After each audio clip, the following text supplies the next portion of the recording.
जय हिंद दोस्तों। आप सबका आज की एडिटोरियल डिस्कशन एंड एनालिसिस के वीडियो में बहुत बहुत स्वागत है।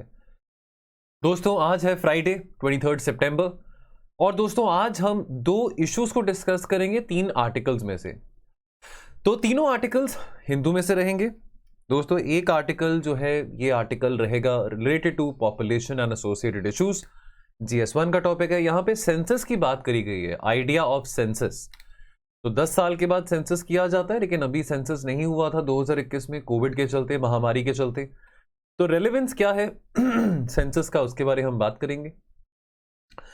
एक इशू हम डिस्कस करेंगे दो आर्टिकल्स में से, जहां पे बात की जा रही है इनर पार्टी डेमोक्रेसी के बारे with in a political party.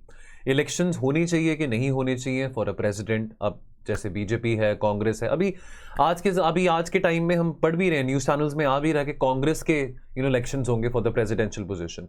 कि गांधी फैमिली अब कह रही है कि जी हम अब कांग्रेस के प्रेसिडेंट नहीं बनना चाहते हैं, कि कांग्रेस की जो प्रेसिडेंट की सीट है that is open for anybody who wants to contest the election. Dynastic politics का ट्रेंड केवल कांग्रेस पार्टी में नहीं है, और भी बहुत सारी ऐसी पॉलिटिकल पार्टीज हैं हमारे देश में और इवन साउथ एशिया में। तो इस ट्रेंड को समझेंगे और क्यों इनर पार्टी डेमोक्रेसी रेलेवेंट है, और इलेक्शन कमीशन ऑफ इंडिया यहां पे कैसे यूजफुल हो सकता है, कैसे काम आ सकता है। After all election commission of India constitutional body है, कि कैसे वो काम आ सकता है इनर पार्टी इलेक्शंस को प्रमोट करने के लिए। नाउ आज की चर्चा शुरू करेंगे। क्वेश्चन ऑफ द डे आपको towards the end of the video देखने को मिलेगा। A census is not about counting sheep. Definitely census की जब बात आती है तो कोई पशु पक्षियों को गिनने की बात तो हो नहीं रही यहाँ पे।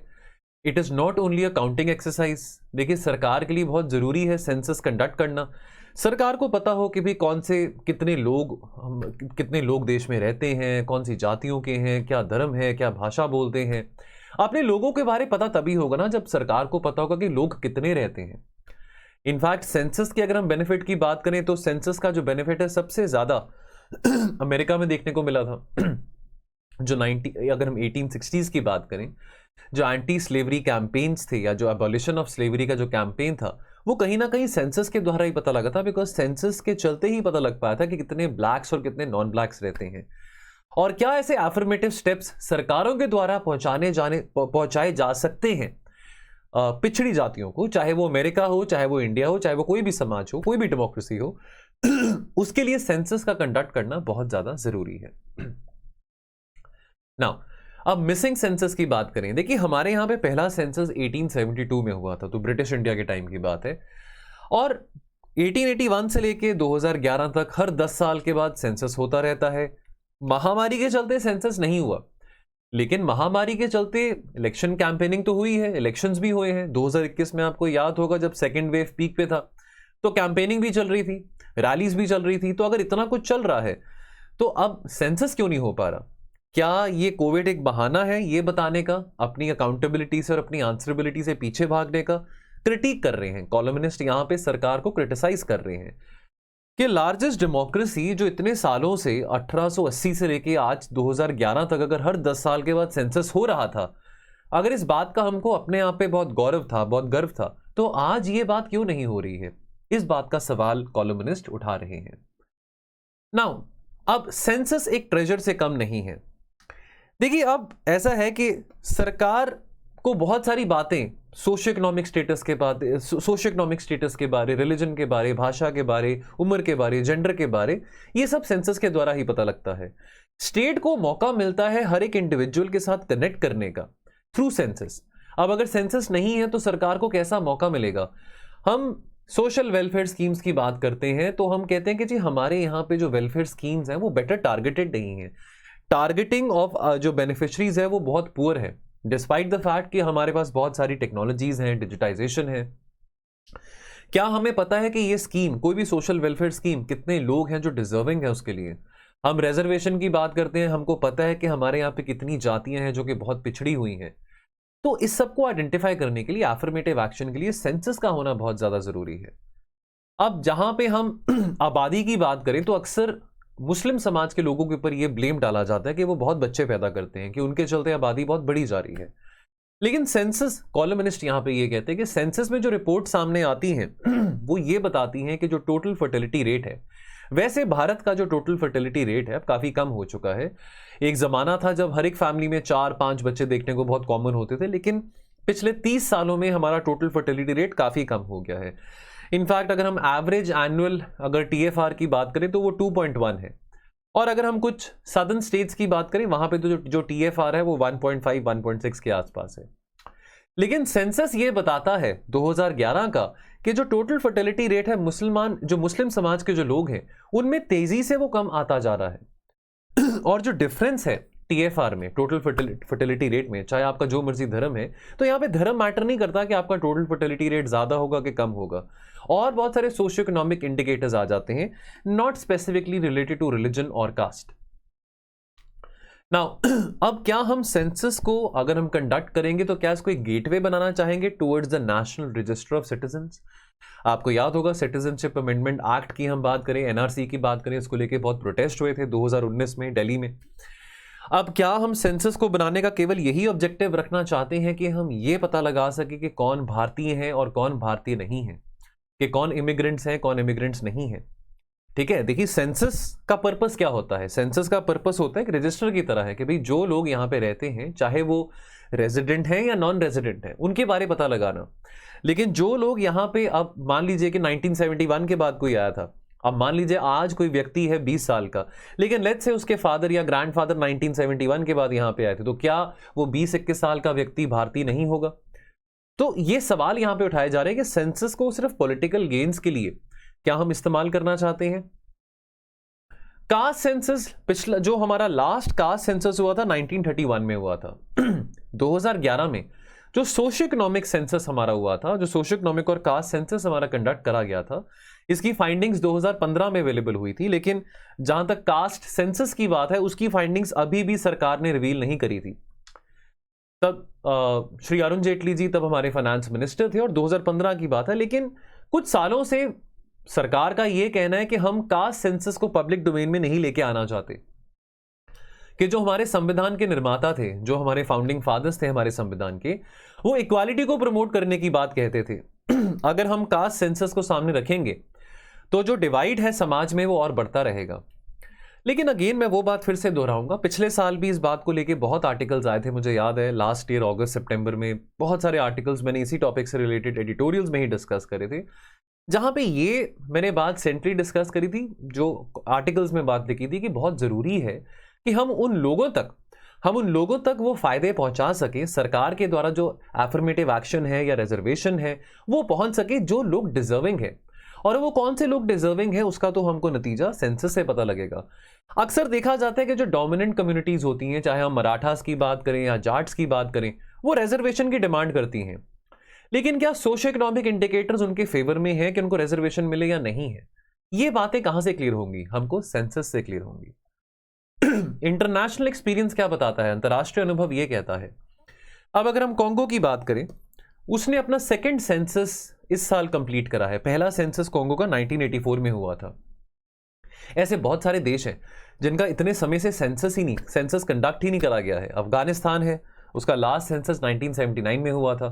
लेबनान का 1932 में, उज्बेकिस्तान का 1989 में। तो क्या हम इस लीग में आना चाहेंगे? बिल्कुल नहीं आना चाहेंगे, हरगिज नहीं आना चाहेंगे। तो ये लेकिन सोचने की बात यहां पे हमारे सामने है। और जाने से पहले ये बात भी थोड़ा कॉलमनिस्ट हमको एक सोच में डालना चाहते हैं कि चलो हम जहां पे सेंसस की बात करते हैं तो वहां पे बहुत जरूरी है डेटा प्रोटेक्शन। अभी डेटा प्रोटेक्शन रिजीम हमारे देश में नहीं आया है। एक ड्राफ्ट प्रपोजल डेटा प्रोटेक्शन का हमने रखा था, जॉइंट पार्लियामेंट्री कमेटी द्वारा एक ड्राफ्ट प्रपोजल डेटा प्रोटेक्शन का रखा गया था, लेकिन उसको खारिज कर दिया गया, अबॉलिश कर दिया गया कि अभी फिर से एक नए तरीके से डेटा प्रोटेक्शन एक हम बिल लेके आएंगे, इंट्रोड्यूस करेंगे। आज 5 साल हो गए हैं केएस पुत्तुस्वामी जजमेंट को, राइट टू प्रिवेसी को, अभी भी हमारे पास लेकिन डेटा प्रोटेक्शन नहीं आया, बिकॉज डेटा भी हमारा उतना ही प्राइवेट है जितने हमारे राइट्स हैं। लेकिन सवाल यह है कि जहां पे सरकार, अब अगेन यहां पे क्रिटिसिज्म में बात कंक्लूड करी गई है कि जहां पे पेगासस जैसी कंट्रोवर्सी हुई थी कि सरकार को अपने नागरिकों के ऊपर वैसे नजर रखने का तो बहुत शौक है। अब ये बात थोड़ा क्रिटिक में कॉलमनिस्ट कह रहे हैं कि जहां पे सिटीजन्स के बारे डेटा माइन करना सरकार को इस बात का बहुत मजा आता है, तो वहां पे क्या जरूरी नहीं बनता कि एक सेंसस भी बनाया जाए जहां पे सरकार और गैर कानूनी तरीके से सर्विलेंस कर रही है सिटीजन्स के ऊपर, तो फिर जरूरी बनता है कि कानूनी तरीके से एक सेंसस भी बनाया जाए। ये बात यहां पे कुछ बातें क्रिटिसिज्म के तौर में कॉलमनिस्ट इस आर्टिकल में एड्रेस करते हैं। फिर आर्टिकल डिस्कस करेंगे इंटरनल डेमोक्रेसी से रिलेटेड। तो देखिए दोस्तों, ये क्यों हम बात कर रहे हैं, इस इश्यू को हम 2 आर्टिकल्स में से डिस्कस करेंगे, दोनों ही हिंदू में आए हैं। देखिए चाइना में तो अब जैसे जी जिनपिंग है, वो कहते हैं कि जी मैं तो चाइना जो कम्युनिस्ट पार्टी है उसका जो प्रधान है, प्रेसिडेंट है, मैं तो तब तक रहूंगा जब तक मेरे सांस चल रहे हैं, यानी कि फॉर लाइफ लॉन्ग। अब क्या हुआ था, अगर हम आंध्र प्रदेश के चीफ मिनिस्टर की बात करें, वाई.एस. जगन मोहन रेड्डी, वो कौन सी पार्टी में से हैं, YSRCP में से हैं। अब उन्होंने, उनके जो पार्टी के मेंबर्स हैं, पार्टी ने यूनानिमसली कहा कि भी जो हमारे चीफ मिनिस्टर हैं वाई.एस. जगन मोहन रेड्डी, चाहे वो चीफ मिनिस्टर हैं या चाहे कल को वो नहीं भी होंगे, लेकिन हमारी पार्टी के प्रेसिडेंट वो जिंदगी भर रहेंगे जब तक वो जिंदा है। ये फैसला जुलाई 2022 में सुनाया गया था। हर एक पॉलिटिकल पार्टी अपने फैसले सुना सकती है, डेमोक्रेसी है। लेकिन इलेक्शन कमीशन ऑफ इंडिया ने क्या बोला, इलेक्शन कमीशन ऑफ इंडिया ने बोला कि ये डेमोक्रेटिक नहीं है, ये बात सही नहीं है। हम एक डेमोक्रेसी में रहते हैं, हम कोई कम्युनिस्ट कंट्री नहीं है। अपनी पॉलिटिकल पार्टी की अपने आप में कुछ मर्जी। देखिए अब इलेक्शन कमीशन ऑफ इंडिया कोई ऐसा तो नहीं है कोई मैंडेट सेट कर रहा है हर एक पॉलिटिकल पार्टी के लिए, या कोई हर एक पॉलिटिकल पार्टी के लिए constitutional election commission of India बना रहा है, ऐसी बात तो नहीं है। पार्टी में अपनी फ्रीडम है, पार्टी जो अपने फैसले लेना चाहे वो फैसले ले सकती है, चाहे वो बीजेपी हो, चाहे वो श्रोमणी अकाली दल हो, चाहे वो समाजवादी पार्टी हो, चाहे वो कांग्रेस हो। लेकिन बात यहां पे समझने वाली ये है कि इलेक्शन कमीशन ऑफ इंडिया का ये कहना क्या उचित है कि नहीं है। बात में दम तो है, हम एक डेमोक्रेसी हैं, कम्युनिस्ट कंट्री तो नहीं है चाइना की तरह, तो एक व्यक्ति अपनी पूरी जिंदगी के लिए पार्टी का प्रधान रहे, ये बात हमारे डेमोक्रेटिक प्रोसेस में ऐड नहीं करती है। इस करके पीरियोडिक इलेक्शंस होना बहुत ज्यादा जरूरी है within the political party to promote the culture of inner party democracy. बहुत सारी ऐसी पॉलिटिकल पार्टीज हैं जो कि इस ऑब्जेक्टिव को या इस फंडा को अग्री नहीं करती हैं, इनर पार्टी डेमोक्रेसी में बिलीव नहीं करती हैं। केवल कांग्रेस पार्टी की बात नहीं करूंगा, लेकिन बाकी पार्टीज भी हैं, चाहे वो हम आरजेडी की बात करें, समाजवादी पार्टी की बात करें, श्रोमणी अकाली दल की बात करें, तृणमूल कांग्रेस की बात करें, ठीक है। तो अब बात यहां पे आती है कि पॉलिटिकल पार्टीज, जो रीजनल पॉलिटिकल पार्टीज हैं, वो करिज्मेटिक लीडर्स के बलबूते पे चल रही हैं, फैमिलीज चला रही हैं। तो चलो कांग्रेस को हमेशा क्रिटिसाइज किया जाता है डायनेस्टिक पार्टी कह के। अब ये बात तो सही नहीं है ना, ये बात सही नहीं है। तो इस करके इस नेवरदलेस ये जो डायनेस्टिक पॉलिटिक्स का जो कल्चर है, जो डायनेस्टिक ये जो फैमिली के जो मेंबर्स हैं जो पॉलिटिकल पार्टीज को रन कर रहे हैं, इस कल्चर को ब्रेक करने के लिए बहुत जरूरी है कि हम इनर पार्टी डेमोक्रेसी को प्रमोट करें। अब इलेक्शन कमीशन ऑफ इंडिया क्या पावरलेस है? देखिए इलेक्शन कमीशन ऑफ इंडिया के पास कुछ हिदायतें हैं। फॉर एग्जाम्पल अगर धारा 29A की बात करें, जो कि रिप्रेजेंटेशन ऑफ पीपल एक्ट 1951 में है, तो ये जो धारा है, इस धारा से इलेक्शन कमीशन ऑफ इंडिया बार बार बहुत सॉफ्ट तरीके से, पोलाइटली पॉलिटिकल पार्टीज को ये बात रिमाइंड करते रहते हैं कि आपको पीरियोडिकली हर 5 साल बाद अपने इलेक्शंस कंडक्ट करने हैं। लेकिन कमीशन के पास कोई स्टैट्यूटरी पावर नहीं है कि वो इस फैसले को इन्फोर्स कर सके, या इंटरनल डेमोक्रेसी के फैसले को वो पॉलिटिकल पार्टीज में इन्फोर्स कर सके। अब ये एक पब्लिक डिबेट बन चुका है कि हमारे यहाँ पे पॉलिटिकल पार्टीज में इनर पार्टी डेमोक्रेसी क्यों नहीं है, और डायनेस्टिक कल्चर, नेपोटिज्म की बात करें, नेपोटिज्म, डायनेस्टिक कल्चर, ये इतना ज्यादा क्यों बढ़ रहा है, चाहे वो बॉलीवुड हो, चाहे वो पॉलिटिकल पार्टीज हो। अब इसी इश्यू को आगे कंटिन्यू करेंगे। यहाँ पे इंटरव्यू के फॉर्म में, क्वेश्चन आंसर के फॉर्म में एस वाई कुरैशी जी को पूछा गया है। एस वाई कुरैशी कौन है? एस वाई कुरैशी फॉर्मर हमारे चीफ इलेक्शन कमिश्नर है। नाउ अब ये क्या बात करते हैं कि can inner party elections be mandated, क्या इसको थोपा जा सकता है पॉलिटिकल पार्टीज के ऊपर? 90s में अगर हम टी एन शेषन की बात करें, बहुत रिस्पेक्टेड और ये फॉर्मर चीफ इलेक्शन कमिश्नर रह चुके हैं, और इन्होंने उस दौरान 90s में ये ऑफिस संभाला था इलेक्शन कमीशन ऑफ इंडिया का, जब पॉलिटिकल इंस्टेबिलिटी बहुत ज्यादा बनी हुई थी। तो 90s में टी एन शेषन ने एक ऑर्डर, एग्जीक्यूटिव ऑर्डर पास किया था, जहां पे पॉलिटिकल पार्टीज को कहा गया था कि आपने पीरियोडिकली ऑर्गेनाइजेशन इलेक्शंस को कंडक्ट करने हैं। अब शेषन जी को बहुत रिस्पेक्ट किया जाता था, उनसे बहुत लोग डरते भी थे, घबराते भी थे, बहुत ईमानदार आदमी थे, काफ़ी नोटेड पर्सनालिटी हैं, खास करके कंडक्टिंग इलेक्शंस की बात करें तो एक बहुत लेगेसी उनकी मानी जाती है। तो पॉलिटिकल पार्टीज ने कहा कि चलो ठीक है कि हम इज्जत करते हैं टी एन शेषन जी की, तो कोई बात नहीं, इस बात का हम रिस्पेक्ट करेंगे, अगर उन्होंने बोला है तो हम करेंगे। लेकिन ये तो कहने की बात है, लेकिन इलेक्शंस जो हैं अब पॉलिटिकल पार्टीज के अंदर, कितना ही ईमानदारी से पॉलिटिकल पार्टीज पीरियोडिकली इलेक्शंस को कंडक्ट करते हैं? चलो कांग्रेस में तो अभी बात होनी शुरू हुई ना कि प्रेसिडेंट कोई नॉन गांधी फैमिली में से हो, लेकिन आपको क्या लगता है कि अगर कोई और भी बन जाता है, अगर कांग्रेस अगर पार्टी का प्रेसिडेंट कोई और भी बन जाता है, शशि थरूर बन जाते हैं, कोई और भी बन जाता है, तो क्या गांधी फैमिली की इंटरफेरेंस नहीं रहेगी? बिल्कुल रहेगी। सवाल ये उठता है कि एग्जीक्यूटिव ऑर्डर दे दिया या धारा 29A of the representation of people act में कुछ बात लिखी गई है, लेकिन वो इलेक्शन कमीशन ऑफ इंडिया को मैंडेट नहीं देता कि वो इस फैसले को इन्फोर्स कर सकें। अब ये कहने की बात एक है, लेकिन इलेक्शन कमीशन ऑफ इंडिया अगर कल को पॉलिटिकल पार्टीज बोले कि नहीं हमने नहीं पीरियोडिकली इलेक्शंस कंडक्ट करे, तो इलेक्शन कमीशन ऑफ इंडिया के पास कोई पावर है कि वो उनको पनिश कर सके? नहीं है, या कोई ऐसे लिवाई कर सके, कोई फाइन लिवाई कर सके, ऐसी कोई पावर उनके पास नहीं है। Election commission of India has been very soft on this. In fact election commission of India क्या रिजल्ट रहा इलेक्शंस का कि भाई कौन जीता, कैसे जीता, क्या कोई कैंडिडेट था जो कि who has been elected unopposed, तो इस सब चीजों का इलेक्शन कमीशन के पास मैंडेट ही नहीं कि वो ये सब चीजों का सवाल पॉलिटिकल पार्टीज को उठा सके। अब हमारे यहाँ पे पॉलिटिकल पार्टी तो हमारे संविधान में इसकी डेफिनेशन नहीं है। अब अगर हम पॉलिटिकल पार्टी की डेफिनेशन की बात करें तो पहली बार इसकी डेफिनेशन एंटी डिफेक्शन लॉ के द्वारा समझी जाती 1985 में। जितने भी कानून हैं, जितने भी नियम हैं रिप्रेजेंटेशन ऑफ पीपल एक्ट के चलते, वो इंडिविजुअल कैंडिडेट्स पे लवाई किए जाते हैं।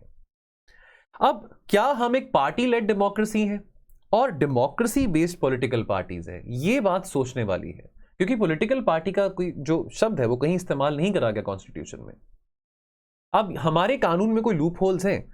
अब हमारे यहां पे कोर्ट्स का ये कहना है कि देखिए हमारे ऐसे कानून में ऐसा कुछ लिखा नहीं है, ठोस कोई मतलब इतनी कोई ऐसे वैलिड चीज हमारे कानून में नहीं है, आर्टिकल 324 में नहीं है, जो कि ये कह सके कि अगर पॉलिटिकल पार्टीज अगर इंटरनल इलेक्शंस नहीं कंडक्ट कर रहे हैं तो उनको पनिश किया जाए। मतलब इलेक्शन कमीशन ऑफ इंडिया ऐसे रेगुलेट नहीं कर सकती जो इंटरनल स्ट्रक्चर्स हैं या जो ऑर्गेनाइजेशंस हैं ऑफ एनी पॉलिटिकल पार्टी। तो चाहे political party left of the spectrum की हो, राइट ऑफ द स्पेक्ट्रम की हो, सेंटर हो, वट इट इज, कांग्रेस हो, बीजेपी हो, कम्युनिस्ट पार्टी हो, what it is, they have not been conducting internal elections as you would want कि they should conduct, क्योंकि इलेक्शन कमीशन ऑफ इंडिया के पास इस बात को लेके पावर नहीं है। तो यहां पे जो इलेक्शन कमीशन ऑफ इंडिया है टूथलेस बन जाता है। अब इंटरनेशनल एक्सपीरियंस हमको क्या बताता है? अब यूएस के इलेक्शन की बात करें फॉर एग्जांपल, तो अब जैसे चलिए बैरक ओबामा 2008 में प्रेसिडेंट बने थे, लेकिन बैरक ओबामा के अगेंस्ट जो दूसरे, चलो यूएस में दो पॉलिटिकल पार्टीज हैं, एक आपकी डेमोक्रेटिक पॉलिटिकल पार्टी, एक डेमोक्रेटिक और एक दूसरी रिपब्लिकन। अब लेकिन with in the democratic party also elections करे जाते हैं कि कौन कैंडिडेट रहेगा, कौन उम्मीदवार रहेगा फॉर द प्रेसिडेंशियल इलेक्शन। तो 2008 के जो यूएस के प्रेसिडेंशियल इलेक्शन थे उसमें दो ऐसे उम्मीदवार थे, एक तो बैरक ओबामा थे और एक हिलरी क्लिंटन थे जो कि बिल क्लिंटन के वाइफ थे। अब दोनों के बीच में टक्कर थी, हालांकि दोनों एक ही पॉलिटिकल पार्टी में से हैं, दोनों ने दूसरे को काफी नेम कॉलिंग भी करा, काफी तू मैं भी हुआ, लेकिन अल्टीमेटली बैरक ओबामा जीते और बैरक ओबामा दोनों कैंडिडेट्स में से उनका नाम आगे आया to be the president for USA और एज अ प्रेसिडेंट भी वो इलेक्ट हुए। दोनों ही एक ही पॉलिटिकल पार्टी में से थे, ऐसा नहीं था कि हिलरी क्लिंटन रिपब्लिकन पार्टी में से आ रहे हैं और बैरक ओबामा डेमोक्रेटिक पार्टी में से आ रहे हैं, ऐसा नहीं था। तो चलो उस वक्त हिलरी क्लिंटन जो थे वो बनते हैं सेक्रेटरी ऑफ स्टेट, 2008 की हम बात करें तो। अगर इस तरह का अनुभव अंतर्राष्ट्रीय अगर एक्सपीरियंस में भी हमको देखने को मिलता है, बाकी कंट्रीज में भी देखने को मिलता है, तो यहाँ पे भारत में ये बात क्यों नहीं है, ये यहाँ पे ट्रेंड क्यों नहीं है? अब अपने एक्सपीरियंस की बात करें तो यहाँ पे हमारी जो डायनेस्टी पॉलिटिक्स की बात आती है तो कांग्रेस का नाम सबसे पहले आता है। चलो इंडिया की बात छोड़ें, चलो अभी आपको जैसे मैंने बताया, चाहे सिंधियाज हो, चाहे यादव्स हो, चाहे वो बिहार की बात करें, चाहे यूपी की बात करें, या अगर हम अकाली दल पार्टी की बात करें कांग्रेस की बात करें, ठीक है, डीएमके हो, एआईडीएमके हो, ठीक है, तो जैसे अगर हम जगन मोहन रेड्डी की पार्टी की भी बात करें, YRSAP, तो लेकिन ये ट्रेंड केवल इंडिया में नहीं है, ये ट्रेंड साउथ एशिया में भी देखने को मिलता है।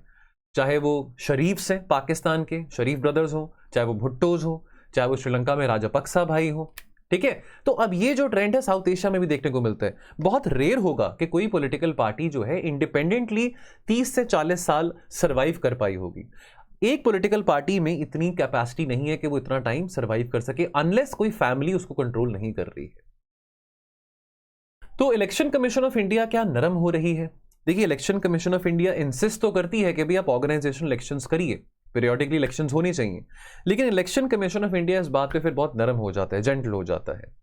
और एक और बात समझनी जरूरी कि इलेक्शन तो तभी हो सकता है ना, देखिए एक म्यान में दो तलवारें होना जरूरी है, तो एक म्यान में एक तलवार का तो कोई मुकाबला होता नहीं है। अब अगर आपके अगेंस्ट कोई ओपोनेंट है तो ही इलेक्शन का मजा आएगा, लेकिन अगर आप अनअपोज्ड इलेक्ट हो रहे हैं, यानी कि बैटिंग भी आप कर रहे हैं, बॉलिंग भी आप कर रहे हैं, फील्डिंग भी आप कर रहे हैं और अंपायर भी आप हैं, तो उस बात का क्या मजा कि सभी कुछ आप कर रहे हैं। और इस तरह का जो ट्रेंड है इलेक्टिंग अनअपोज्ड, ये पंचायत इलेक्शंस में भी देखने को मिलता है, ठीक है, लोकसभा स्टेट असेंबली इलेक्शंस में भी देखने को मिलता है कि जो कैंडिडेट्स हैं they have got elected unopposed. तो this is not good for a democracy. तो अपनी डेमोक्रेसी को स्ट्रेंथन करने के लिए जो सजेशन इन दोनों आर्टिकल्स में आया है वो ये है कि इनर पार्टी डेमोक्रेसी प्रमोट करना और इनर पार्टी इलेक्शंस होना पीरियडिकली बहुत जरूरी है। Now question of the day, the ability to hold a census peacefully has been the hallmark of a civilised state. इसको आपने क्रिटिकली इवैल्यूएट करना है 250 शब्दों में, और ये हमारा जो पहला आर्टिकल था आइडिया ऑफ सेंसस, वहां से क्वेश्चन मैंने बनाया है। तो दोस्तों ये क्वेश्चन आपने कहां आंसर करना है? So we have a Telegram group editorials with mains answer writing. So दोस्तों आप अपने क्वेश्चन को इस ग्रुप में आंसर कर सकते हैं। इस ग्रुप में कंस्ट्रक्टिव डिस्कशन करें, पीयर टू पीयर रिव्यू करें। इस ग्रुप में किसी किस्म का वो फ्लो चार्ट वाला मैसेज या स्पैमिंग वाला मैसेज या विनोद ने क्या किया है क्या नहीं किया, प्लीज उस तरह के मैसेज या मीम्स यहाँ पे मत डालना। कंस्ट्रक्टिव पर्पस के लिए ग्रुप बनाया गया है, ठीक है। आप इस ग्रुप का अगर हिस्सा बनना चाहते हैं तो अगर आप वीडियो देख रहे हैं, अज्यूमिंग कि आप पहली बार ये वीडियो देख रहे होंगे, तो यहाँ पे आप डिस्क्रिप्शन बॉक्स में जाइए, वीडियो देखते हुए आपको ये लिंक वहां पे दिखाई देगा, इसको क्लिक करेंगे तो आपको हमारे टेलीग्राम चैनल के टूवर्ड्स रीडायरेक्ट करा जाएगा। अगर नहीं किया जाता तो आपने क्या करना है, आपने हमारे इस नंबर पे 6280-133-177 इस नंबर पे आपने अपनी टेलीग्राम की ऐप से हमें मैसेज ड्रॉप करना है कि भाई मुझे इस टेलीग्राम ग्रुप में आप प्लीज ऐड कर लीजिए, और हमारे द्वारा, हमारी टीम के द्वारा आपको ऐड किया जाएगा। और दोस्तों जहां तक जाने से पहले हमारे बेस्ट आंसर की बात है तो स्वाति कपूर का बेस्ट आंसर है। तो मनमीत मैम आज ये बात कह भी रहे थे, और इनफैक्ट मैंने भी बहुत बार ऑब्जर्व करा है कि स्वाति रेगुलरली आंसर्स लिखते हैं। तो Swati very well done, I must salute your initiative, your courage कि आप डेली आंसर्स लिख रहे हैं। तो स्वाति आज आपका बेस्ट आंसर हमने सिलेक्ट करा है। काफी टू द पॉइंट और बहुत क्रिस्प बातें स्वाति ने इस आंसर में लिखी हैं। इजी क्वेश्चन था सीबीआई की, जो हमने सीबीआई का आर्टिकल हमने कल डिस्कस किया था। आज वैसे इंडियन एक्सप्रेस में भी एक आर्टिकल आया है इसी बात को लेके कि सीबीआई को, ईडी को, सीबीसी को कैसे स्ट्रेंथन किया जा सकता है। तो मैंने आज वो आर्टिकल शेयर नहीं किया बिकॉज थोड़ा रेपिटेटिव होना था, बिकॉज ऑलरेडी कल हमने हिंदुस्तान टाइम्स से एक सीबीआई का आर्टिकल डिस्कस किया था। तो बड़े अच्छे और क्रिस्प पॉइंट्स स्वाति ने अपने आंसर में लिखे हैं। तो प्लीज इस आंसर को जरूर पढ़िएगा। मैं शाम को इसको 6 बजे टेलीग्राम के ग्रुप में जरूर पेन भी करवा दूंगा along with the model answer. So very well done Swati, once again please continue writing like this regularly.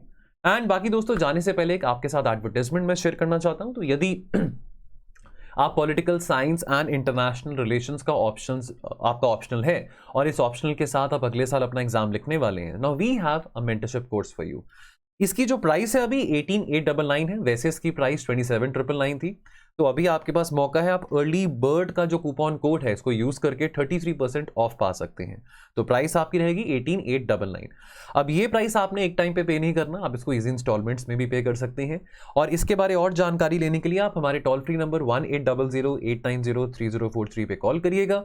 आपको पूरी असिस्टेंस और पूरी इंफॉर्मेशन दी जाएगी। इसके फीचर्स यहाँ पे आपके सामने अवेलेबल हैं। आप जरा वीडियो को पॉज करके इसके फीचर्स भी पढ़ सकते हैं। इसमें कंटेंट की हम बात करें, करंट अफेयर्स की बात करें, मेंटरशिप की बात करें, answer writing and test series की हम बात करें, तो बहुत कुछ है यहाँ पे। और साथ के साथ एक बोनस है, वो है बुक रिव्यूज का। तो जो भी इंपॉर्टेंट बुक्स रहती हैं पॉलिटिकल साइंस से ओरिएंटेड, उसकी समरीज और उसके रिव्यूज आपको प्रोवाइड किए जाएंगे ताकि आपको वो मोटी किताबें ना पढ़नी पड़े। तो दोस्तों ये थे हमारे आज के 3 आर्टिकल्स। बाकी दोस्तों मैं आपसे अलविदा लेता हूं और मिलूंगा आपको बहुत जल्द।